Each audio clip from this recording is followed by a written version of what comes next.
2 নম্বর প্রশ্ন হলো হুজুর, মৃত্যুর সময় শয়তানের ধোঁকা থেকে বাঁচার উপায় কি? প্রশ্ন হলো, আমরা যখন কোরআন শরীফ পড়ি তখন কোরআন শরীফ পড়ার অনেক কান্না আসে, সেই চোখের পানি কোরআনে পড়ে, তাতে কি আমরা পাপ হইবে? আমি মহিলাদের কি গোরস্থানে যাওয়া যাবে? আরেকটা প্রশ্ন, আমি ফরজ নামাজের পর কিছু দোয়া দরুদ পড়ে তারপর বাকি 2 রাকাত সুন্নত 2 রাকাত নফল নামাজ পড়ি, সেটা কি ঠিক আছে? কোনো মাসলা মাসাইল নিয়ে কোনো প্রশ্ন থাকে আপনি প্রশ্ন করুন, আমরা চেষ্টা করব কথা বলার জন্য। আমি মোহতারামের কাছে এর আগে একটি বিষয় জানবো যে ওয়ালা তাত্তাবিউ খুতুওয়াতিশ শাইতান, পরবর্তীতে কোরআনে কারীম আল্লাহ তাআলা বলেছেন ইন্নাহু লাকুম আদুউম মুবিন, শয়তান তোমাদের প্রকাশ্য শত্রু। আসলে এর দ্বারা কি বোঝানো হয়েছে? প্রকাশ্য শত্রু, শয়তানের কার্যক্রম, শয়তানকে কিন্তু আমরা দেখি না, কিন্তু আল্লাহ পাক যে ইসলামকে পূর্ণাঙ্গ করে দিয়েছেন আমরা মানতেও পারতেছি না, আর আমরা অমান্যও করছি। আল্লাহ বলছেন আলিয়ামা আকমালতু লাকুম দীনাকুম ওয়া আতমামতু আলাইকুম নি'মাতি ওয়া রাদিতু লাকুমুল ইসলাম দীনা, পূর্ণাঙ্গ একদম কমপ্লিট একটা সুন্দর জীবন ব্যবস্থা আল্লাহ দিয়েছেন। আল্লাহ তাআলা দিয়েছেন ইসলামকে, এবং শয়তান ইসলামে থাকার জন্য আপনার চেষ্টা করবে মানুষকে পথভ্রষ্ট করার জন্য। তবে আল্লাহ রাব্বুল কারীমের কাছে যারা চলে যায় তাদের সাথে সে কিন্তু পারে না। আল্লাহ রাব্বুল কারীম আমাদেরকে তৌফিক দান করুন। দর্শক মণ্ডলী, যিনি এই মুহূর্তে কানেকশনে যুক্ত হয়েছেন আপনার কাছে আসবো। আসসালামু আলাইকুম ওয়া রাহমাতুল্লাহ। দর্শক প্রশ্ন করুন। জি জি, আমি মহিলাদের কি গোরস্থানে যাওয়া যাবে? আরেকটা প্রশ্ন, আমি ফরজ নামাজের পর কিছু দোয়া দরুদ পড়ে তারপর বাকি 2 রাকাত সুন্নত 2 রাকাত নফল নামাজ পড়ি, সেটা কি ঠিক আছে? জি ধন্যবাদ, ঠিক আছে, কোনো সমস্যা নেই।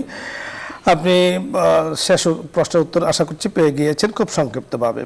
প্রথম যে প্রশ্নটি করেছেন যে মহিলাদের কবরস্থানে যাওয়ার শরীয়তের না, মা বোনরা গোরস্থানে যাবে না, বাসায় বসে তার আপনজনদের জন্য দোয়া করবে।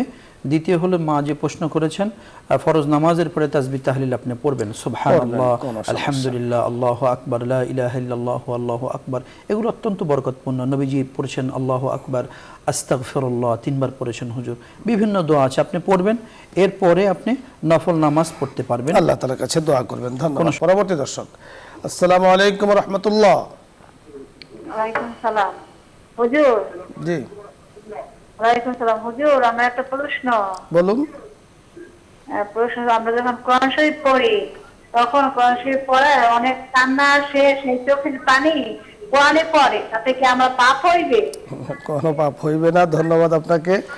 জি, মায়ের যে প্রশ্ন অত্যন্ত সুন্দর প্রশ্ন করেছেন। আল্লাহর কোরআন যখন পড়বেন তখন আপনার চোখে পানি আসবে, এটা তো অনেক বড় মাপের একটা বিষয়, বড় মাপের বিষয়। ইমাম মালিক বলেছেন আমি যখন কোরআনের অক্ষরগুলো পড়ি আমি আল্লাহকে দেখতে পাই। কোরআনের এত তাৎপর্যপূর্ণ। হ্যাঁ, আপনি আবেগ ঘন মনে, আত্মবিশ্বাস, শ্রদ্ধার সাথে আরো পড়বেন, আরো চেষ্টা করবেন যাতে করে বেশি চোখে পানি আসে। যত চোখে পানি আসবে এটা আপনার জন্য খুবই ভালো লক্ষণ, খুবই তবে পানিগুলো মুছে ফেলার জন্য আপনি ব্যবস্থা রাখবেন, রুমাল রাখবেন, টিস্যু পেপার রাখবেন, কোরআনের হরফগুলো যাতে নষ্ট না হয় খেয়াল রাখবেন। আমার মনে পড়েছে কারি ইব্রাহিম সাহেব রাহমাতুল্লাহি আলাইহি আমাদের দেশে কোরআন পড়লে সাহেব চোখে পানি আসে, মানুষগুলো তো খুব অভাব, খুবই মানে বরকতময় জীবন, বরকতপূর্ণ। কারি ইব্রাহিম সাহেব রাহমাতুল্লাহি আলাইহি উনি যখন কোরআন পড়তেন এইভাবে চোখের পানি পড়তো। আল্লাহ, হুজুর তো অনেক আল্লাহওয়ালা মানুষ ছিলেন, আল্লাহওয়ালা মানুষ। যে হুজুর আপনি কোরআন পড়তে গিয়ে আপনি চোখের পানি ফেলে দেন, আমরা তো বহুত চেষ্টা করি আমাদের চোখের পানি আসে না। তখন উনি বলেছেন যে আমি কোরআনের প্রত্যেকটা হরফের মধ্যে আমি আমার আল্লাহকে দেখতে পাই। সুবহানাল্লাহ। ইমাম মালিকের কথার সাথে মিলে গিয়েছে, অনেকটা মিলে গিয়েছে। তো এজন্য কোরআন মুহাব্বতের সাথে পড়া, আপনি পড়ুন, তবে কোরআনের হরফগুলো যাতে নষ্ট না হয়, পৃষ্ঠাগুলো ভিজে না যায়, এদিকে খেয়াল রাখতে হবে। আর 2 নম্বর প্রশ্ন হলো হুজুর, মৃত্যুর সময় শয়তানের ধোঁকা থেকে বাঁচার উপায় কি? জি, সুন্দর প্রশ্ন করেছেন। রাসূল আকরাম সাল্লাল্লাহু আলাইহি সাল্লামের একটি প্রসিদ্ধ হাদিস আছে। হ্যাঁ, তারাকতু ফিকুম আমরাইন লান তাদুল্লু মা তামাসসাকতুম বিহিমা কিতাবুল্লাহ ওয়া সুন্নাতুর রাসূলি। ভাই যে প্রশ্ন করেছেন যে আমরা মানি কি না, তবে আমরা মানার জন্য চেষ্টা করতেছি, আর যাতে করে মুসলিম উম্মাহ এটা পালন করে। এই জন্যই তো আজকে এই সুন্দর বসুন্ধরা গ্রুপের সুন্দর আয়োজন, যাতে করে মানুষ ইসলাম বুঝে পালন করতে পারে। আমরা চেষ্টা করব কোরআন সুন্নাহ পালন করার। আমরা জানি এর মাধ্যমে আমাদের মুক্তি আসবে, এই একটা বিষয়। দ্বিতীয় কথা হলো আমরা চেষ্টা করব পালন করার জন্য। দ্বিতীয় আর একটা বললো যে ভালো মৃত্যুর জন্য সবচেয়ে বড় কথা হলো আপনার তাকওয়া, আল্লাহর স্মরণ সবসময় মনে রাখবেন। তাকওয়া, আল্লাহর স্মরণ যদি সব জায়গায় আপনি রাখেন, আল্লাহর ভয়, যে আমি কি করছি প্রতিটা মুহূর্তে ক্ষণে ক্ষণে আল্লাহ পাক আমাকে দেখতেছেন, আল্লাহ পাক আমাকে পরিদর্শন করছেন।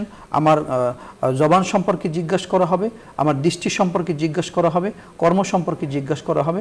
আল্লাহর ভয়টা যদি আপনি রাখেন তাহলে আমরা আশা করতে পারি আপনার মৃত্যুটা ভালো হবে। আপনি যথার্থ বলেছেন। দর্শক মণ্ডলী, আপনাদের সকলকে ধন্যবাদ জানাচ্ছি। আমাদের আজকে যে শেখ, আপনাকেও ধন্যবাদ জানাচ্ছি। ভালো মৃত্যু আমরা সকলেই চাই। মুসলিম হিসাবে মুসলিমের যে পদ্ধতি অবলম্বন করে আমাদের কাফন দাফন হয়, তো এর আগে কিন্তু মৃত্যুটা ভালো আমরা চাই। তো এজন্য আমাদের বুজুর্গানে দিন কিছু ফর্মুলা শিখিয়ে দিয়েছেন। আমাদের মোহতারাম আজকে যে মেহমান উনি বলেছেন যে আল্লাহ পাকের জিকির, আল্লাহ তাআলার জিকিরের মধ্যে কোরআনে কারিমের জিকির তেলাওয়াত উত্তম জিকির, আফজালুল ইবাদাতে তেলাওয়াতুল কোরআন, আফজালুল জিকির বলা হয়েছে কোরআনে কারিমের তেলাওয়াতকে। আপনি আমি যখন আমার তেলাওয়াতকে আমি সঙ্গী বানাবো, তেলাওয়াতের সাথে অন্যরকম একটা মোহাব্বত থাকবে। তো আল্লাহ রাব্বি করিম সুবহানাল্লাহ, আল্লাহ রাব্বি করিম আপনি আমি যখন ইন্তেকাল করব, ঠিক এর পূর্ব মুহূর্তে অটোমেটিক আল্লাহ তাআলা জবান দিয়ে কোরআনের তেলাওয়াত বের করে দিবেন। মোহাব্বতের সাথে কোরআন তেলাওয়াত চলতে থাকবে। কোনখান দিয়ে কখন যে প্রাণবায়ু বের হয়ে যাবে আসলে আমরা টেরই পাবো না। এই জন্য রাব্বি করিমের কাছে সবসময় দোয়া করা, আল্লাহ আপনি আমাদেরকে আসান মৃত্যু দান করেন এবং কবরের আযাব থেকে আপনি হেফাজত করেন, এবং আল্লাহ আপনি আমাদেরকে মৃত্যুর যে যন্ত্রণা, যে কষ্ট, এর থেকে আমাদেরকে আপনি মুক্তি দান করেন। কারণ আমাদের এই বিষয়টি খুবই পরিষ্কার যে মৃত্যুর কষ্ট অনেক অনেক কঠিন। কত কঠিন এটাকে ব্যক্ত করার মতো ভাষা আমাদের কাছে নেই যে এত কঠিন মৃত্যুর যন্ত্রণা হবে। যিনি মৃত্যুবরণ করেছেন উনি পুনরায় জীবিত যদি হতেন আর বলতেন তাহলে আমরা বুঝতে পারতাম যে কত কষ্ট, আর সেই তা তো সম্ভব নয়। এজন্য কোরআন সুন্নাহ দ্বারা যতটুকু জেনেছে যে মৃত্যুর কষ্ট অনেক কঠিন। এজন্য রাসূল আকরাম সাল্লাল্লাহু আলাইহি ওয়াসাল্লাম বলেছেন যে তোমরা মৌতকে বেশি স্মরণ করো, তাহলে দুনিয়ার যেই শয়তানের ধোঁকা, দুনিয়ার যে স্বাদ ইত্যাদি থেকে আল্লাহ পাক আমাদেরকে হেফাজত করবেন। কাসরাতে মৌত, জিক্রে মৌত বেশি করা। আল্লাহ তাআলা আমাদেরকে তৌফিক দান করুন।